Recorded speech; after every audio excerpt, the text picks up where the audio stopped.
Hello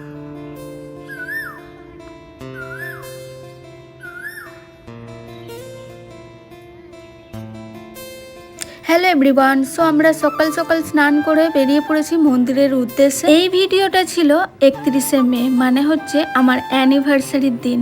so আমরা ভাবলাম সকালটা আমরা পুজো দিয়ে স্টার্ট করি। আর এই হচ্ছে বীরভূমের নলহাটিতে অবস্থিত নলাটেশ্বরী মন্দিরটি, 51টি সতীপীঠের অন্যতম।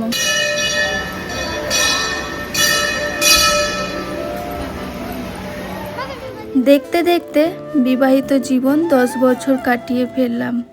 আর আমরা কিন্তু এই মন্দির থেকেই আমাদের বিবাহিত জীবন শুরু করেছিলাম।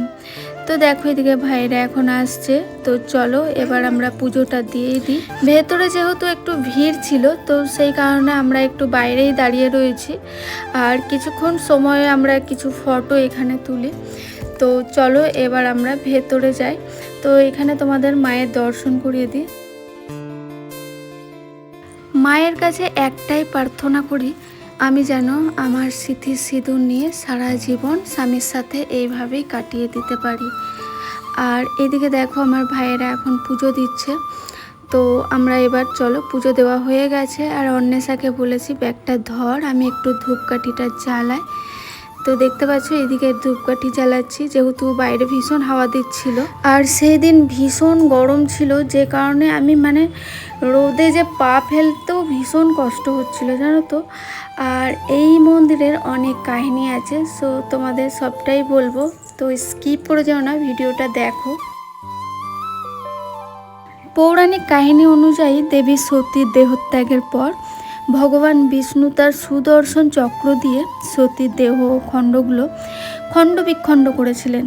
সেই খণ্ডগুলির নলা বা গলার অংশটি বীরভূমের নলহাটির বনাঞ্চলে পতিত হয়। এই নলা থেকে দেবী নলাটেশ্বরী এবং জায়গার নাম নলহাটি হয়েছে বলে লোকবিশ্বাস।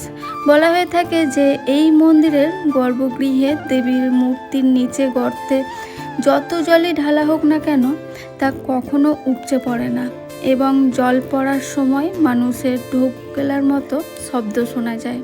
আমাদের পুজো দেওয়া প্রায় কমপ্লিট, সো এবার আমরা বেরিয়ে যাব। আর বাইরে বেরিয়ে এসে দেখি সামনে একটা হোটেল, আর সেখানে আমরা আসি।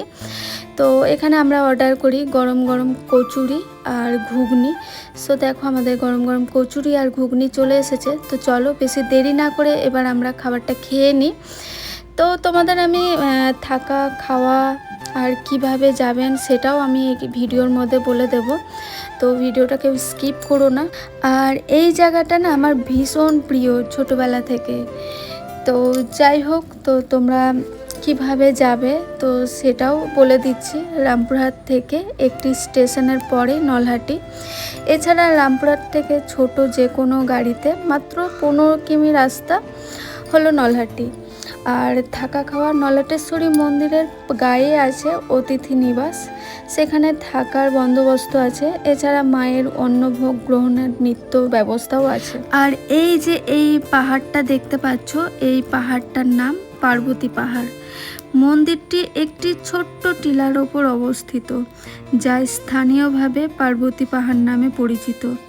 স্থানীয় বিশ্বাস অনুযায়ী এই পাহাড়ে দেবী সীতার চুল আঁচড়ানোর দাগ এবং কড়ি খেলার মতো গর্ত রয়েছে। এটি বিভিন্ন ধর্মাবলম্বীদের সম্প্রীতির মিলনক্ষেত্র। এখানে এক সাইডে রয়েছে মসজিদ আর এক সাইডে রয়েছে মন্দির। তো সামনে দেখো এখানে পাহাড়ের আমরা একটা সাইডে বসে রয়েছি। আর অন্বেষা বারবার বলছে মা এই কাঁঠালটাকে আমরা পেরে নিয়ে চলে যাব।